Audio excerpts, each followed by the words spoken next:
खामानि मावग्रा सासे जाखांफुनाय सेंग्रा जोंनि बयजोंबो सिनायजानाय आरो बयजोंबो अनजाग्रा गपाल स्वर्गियारि रौता बे बजाजारनि दामसोरां गामिनि बिथाङा अबथिरायै मैया हरनि 11टा बाजियाव एप'ल' इन्टारनेशनेल हस्पिटाल गुवाहाटीयाव ट्रिटमेन्ट लाबाय थानाय समावनो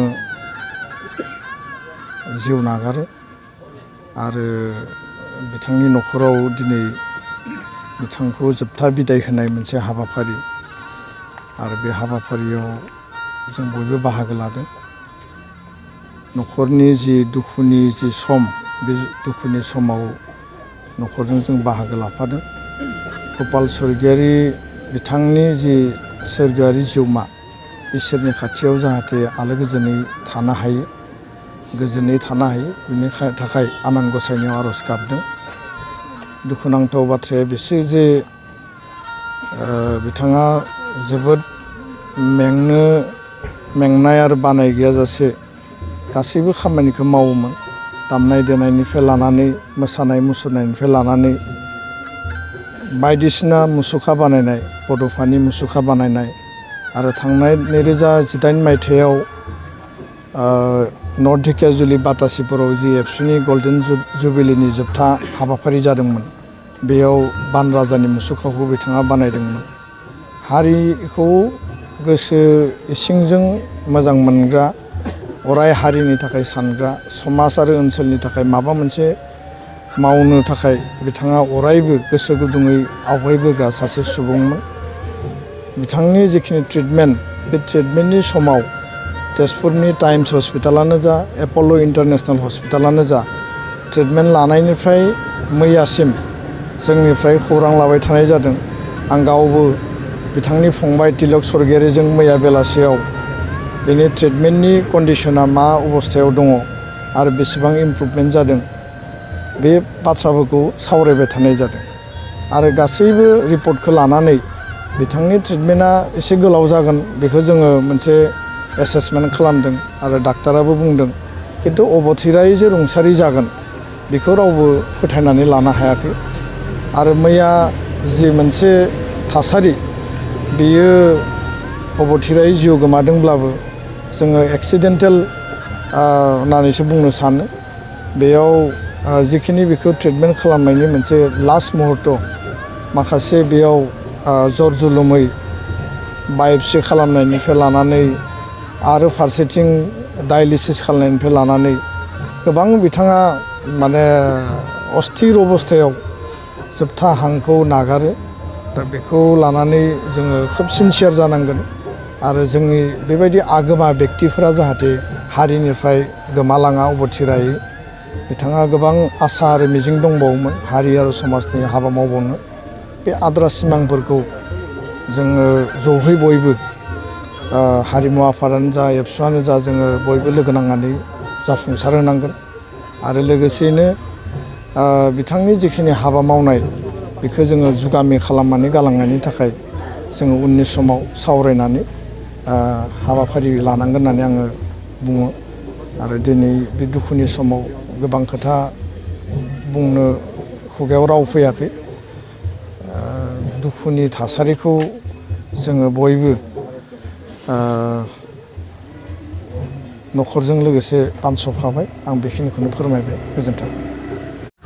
बर'नि सासे मुंदांखा माने हारिमु अनफावरि, फारफ्रोमबो बिथिंनिफ्रायनो आखा फाखा, मोसानाय, सिफुं सुनाय, खाम दामनाय, सेरजा हुनाय आरो मेथाइ खननायावबो खम नङामोन। आरो बिथाङा माने महरगिरि महरै, एक्टर महरै आरो बिथाङा माने मा होनना बुङो स्काल्पचार जायखौ माने मुसुखा दानगिरि, गासैबो बिथिंनिफ्रायनो सासे आखा फाखा बर' जोहोलाव, बर' सेंग्रा, बेखौ आङो गोबां समनिफ्रायनो लोगो मोनबोबाय थादोंमोन। बिथाङा दिनै अबथिरा जिउ नागारनो गोनां जाबाय। आं दिनै बिथांनि जोबथा बिदाय समाव बिथांखौ बेहाय बिदाय होनो फैदों। खोब दुखु गोनां खौरां।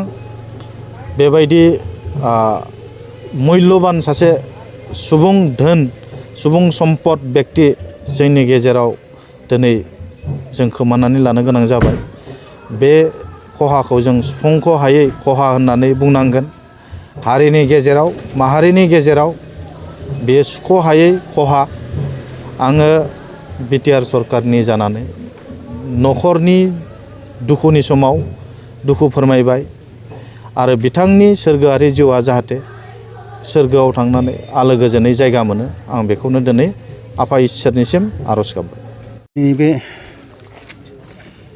19 डिसेम्बर 2023 मायथाइयाव गमामायैनो हरखाब जोंनि गेजेराव बे गपाल स्वरगयारिया गोमालांनाया जोबोद दुखु फोरमायथाव, दुखुनांथाव जाना थाबाय। बियो सासे दाबो जोंनि जितु बडि, बे बडियावहाय बियो जिल्ला आफादनि बुंथिगिरिमोन, स्पिकार। दा दुखुनांथाव बाथ्रा बेनो, दिनै बे बैसोआव थामहिनबा 38 इयार्सआवनो बियो सा ससेयावनो गावनि जिउखौ खोमानो नांबाय। बियो आसा फारियो बिनि जिउ आत्माया जाहाथे सोरगो रायजोआव आलो गोजोन थाथों, बेखौ आसा फारिदों। बिथांनि जिउ जारिमिनखौ जों बुङाबाबो बोरैबा जागोन, जों एसे बुंनो गोनां जादों। बियो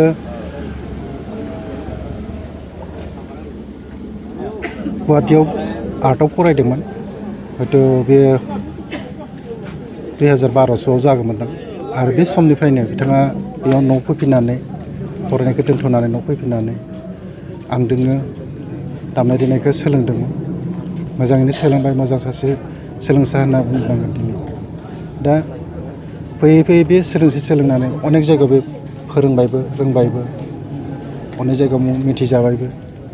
बेल' नङा, बियो मुसुखा बानायनायाव जोबोद आखा फाखामोन।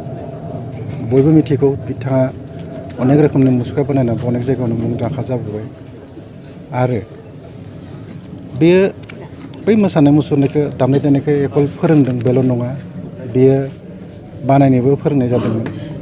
बानायनोबो गुबुन जायगायाव फोरोङोमोन। खाम बानायो, सेरजा बानायो, सिफुंबो बानायोमोन। बिदि बानायना अनेक बिहोमा लाबोदोंमोन। दा बुंनो थाङोबा बिथांनि जिथुनिखि बिहोमा, बे बिहोमाया जोंनि गेजेराव जोबनो रोङि जाना थासिगोन। थ' बुंनो थाङोबा बेहा दोंनैसो गावनि सुजुनाय, गावनो खननाय मेथाइबो दङ आरो मोसायोमोनबो, गावनि एलबामबो जों नुनो मोनो। थ' दुखुनांथाव दिनै बे दिनावहाय हरखाब जोंनि गेजेराव गोमालांनानै जोंखौ दुखु होलांबाय। थेवबो जों बावनो हानाय नङा बेखौ। जों हारिमु आफादनि जानानै जों जेब्लाबो बेखौ बावनायनि लामायाव लाबोआ, जों गोसोखांबाय थागोन। थ' जोबनायाव आसा फारियो बिथांनि जिउ आत्माया जाहाथे सोरगो रायजोआव थांनानै आलो गोजोन जायगा मोनो, बेखौनो आसा फारिनानै जों दुलाराय हारिमु आफादनिफ्राय एसेखिनि बुंथिनाय थाबाय।